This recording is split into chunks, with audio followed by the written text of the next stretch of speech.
Hello, this is Tony Heller from RealClimateScience.com. Today used to be known as Columbus Day before Democrats determined that Christopher Columbus was an evil person.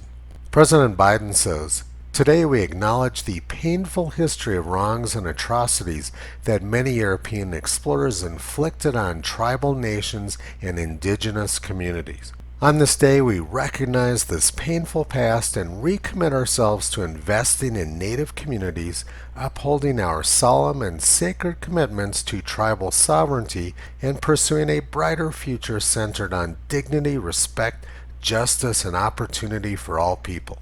That sounds really nice, except that Joe Biden is actually bankrupting Native American communities by not allowing them to develop their natural resources. This is what Joe Biden calls Native American sovereignty. The Navajo Nation Tribal Council is worried about protection in President Joe Biden's $3.5 trillion climate change bill. The Navajo Nation's governing body states on their website the drilling ban is a threat to their livelihoods. And since last year's virtual election, the price of oil has more than doubled. This further crushes the already impoverished Navajo people who now can't afford to drive off the reservation to get other work. As is normally the case, Democrats are actually doing the exact opposite of what they say they're doing. Now let's go back to the unanimous global cooling consensus of 60 years ago. The New York Times reported in 1961, "Scientists agree world is colder. There's unanimous agreement on only one point. It is getting colder, and glaciers were growing in Norway for the first time in 200 years. And on this date in 1962, the West Coast was hit by the Columbus Day storm.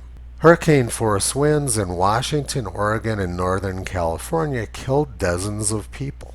Wikipedia described it as the benchmark of extratropical windstorms. Here's some newspaper front pages from Columbus Day 1962. Apparently, global cooling produced some pretty devastating weather on the left coast. And the Columbus Day storm of 1962 was actually the second deadly storm in a row to hit the west coast. This came 2 years after the Squaw Valley Olympics in California almost had to be canceled because there was no snow days before the event started. February 9, 1960, change to snow saves California Olympic site. Rain turned to snow just in time to avert possible disaster at the Winter Olympic Games. Global cooling can do some pretty bad things, including the record-hot October of 1963. October afternoon temperatures during 1963 in the United States were about 10 degrees warmer than the average over the past 60 years.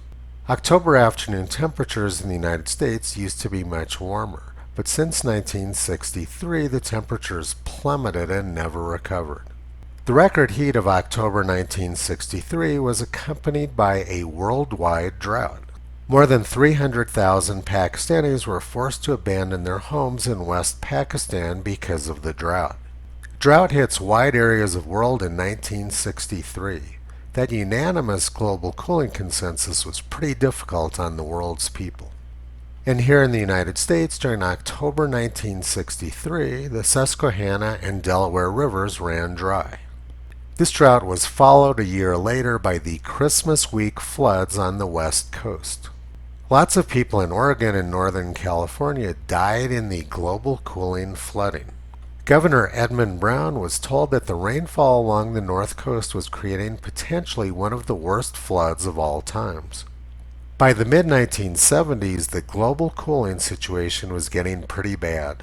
The United States and the Soviet Union were very worried about why the Arctic climate was becoming more frigid and why parts of Arctic sea ice had recently become ominously thicker, and whether the extent of that ice cover contributed to the onset of ice ages. Scientists wanted to sprinkle coal dust on the Arctic ice pack in order to melt it and stop global cooling. Governor Jerry Brown Sr. had to deal with global cooling flooding in California, but his son had to deal with global cooling drought. March 8, 1977, Brown warns of drought disaster, says hard choices face California. Governor Jerry Brown Jr. warned here today that drought-stricken California was facing a disaster of immeasurable magnitude. And then 40 years later, he had to deal with a permanent drought in California, which was caused by global warming rather than global cooling. Governor Brown stopped the global warming drought by building a train, but it isn't clear how he stopped the global cooling drought 40 years earlier. Giving credit where credit's due, California did have a few years between Governor Brown's, when Governor Schwarzenegger stopped global warming by signing a carbon tax. 5 years ago, California was suffering a permanent drought, but then a few months later they were having their wettest winter on record. And this was causing life-threatening flooding in California. If we look at precipitation in California going back to the year 1895, we can see that there's been almost no trend. California fluctuates back and forth between flood and drought. And when the weather changes, their brilliant governors always believe that their actions are responsible for the change in the weather. Drought is actually the normal climate for California. In the past, they've had droughts which were more than 200 years long. These were natural, but 97% of experts, journalists, and Democratic politicians agree that current much smaller droughts are man-made. 30 years ago, papers like the Los Angeles Times used to occasionally tell the truth about climate, but since then their editorial policies have changed to prohibit that. We started this video with Christopher Columbus, and we're going to finish this up with a discussion of the climate when he was traveling across the Atlantic Ocean. He was nearly killed by a hurricane which occurred in the Atlantic Ocean during February. We never see February hurricanes now, and this occurred during the Little Ice Age. Apparently, global cooling caused a year-round hurricane season. But climate experts now say that global warming is causing the hurricane season to get longer.